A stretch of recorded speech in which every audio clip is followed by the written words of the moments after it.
ऐकलं पवारांचं बारामतीत महत्त्वाचं वक्तव्य होतं. त्या संदर्भातला आपण आता रिपोर्ट पाहणार आहोत. लोकसभेत अजित पवारांना शह दिल्यानंतर शरद पवारांनी आता मिशन बारामती विधानसभा हाती घेतलंय. दुष्काळी दौऱ्याच्या निमित्तानं पवारांनी बारामती तालुका पिंजून काढण्यास सुरुवात केली आहे. एवढंच नव्हे तर पवारांनी बारामतीच्या एका गावात भविष्यातल्या रणनीतीबाबत मोठी घोषणाही केली आहे. त्यामुळे आतापर्यंत बारामतीचे सुभेदार असलेल्या अजितदादांचं टेन्शन वाढलंय. त्यावरचा हा खास रिपोर्ट. काकांचा दुष्काळी दौरा, दादांना टेन्शन.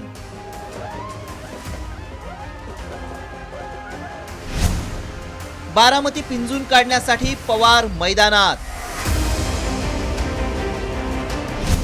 दुष्काळी दौरा की विधानसभेसाठी पेरणी. लोकसभेत बारामतीत करामत करत शरद पवारांनी अजित पवारांना शह दिला. त्यानंतर आता शरद पवारांनी आपला मोर्चा बारामती विधानसभेकडे वळवलाय.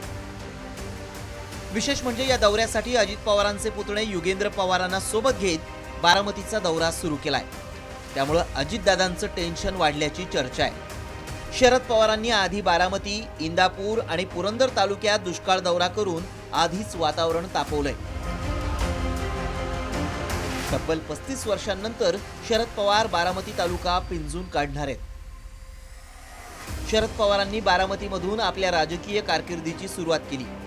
मात्र त्यानंतर त्यांनी बारामतीची धुरा अजित पवारांच्या खांद्यावर दिली होती. त्यामुळे बारामती तालुक्यात त्यांनी प्रत्यक्ष लक्ष घातलं नव्हतं. विकासाच्या कामात लक्ष घातलं. अलीकडच्या काळात मी लक्ष देत नव्हतं. दुसऱ्यांच्या जबाबदारीची चाकरी होती. पण आता याच्यामध्ये अधिक लक्ष घालावं लागेल. मात्र आता शरद पवार दुष्काळी दौऱ्याच्या निमित्तानं मैदानात उतरलेत. त्यांचा दौरा कसा असेल पाहूया.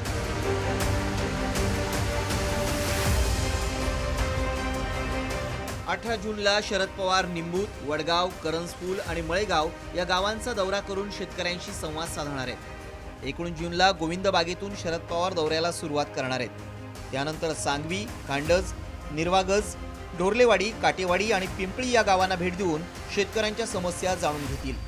20 जूनला पांढरी, लोणी भापकर आणि मोरगाव या गावांना भेटी देत शरद पवार पुण्यात मुक्कामी असतील. पवारांनी लोकसभेला बारामतीसह राज्यभर पायाला भिंगरी लावून प्रचार केला. त्यानंतर आधी दुष्काळ दौरा आणि आता बारामती मतदारसंघात ठाण मांडून नेत्यांच्या भेटीगाठी घेण्याचा धडाका लावलाय. बारामती लोकसभा जिंकली असली तरी विधानसभेचा गड भेदणं तेवढं सोपं नसल्याचं बोललं जातंय. ब्युरो रिपोर्ट, साम टीव्ही न्यूज.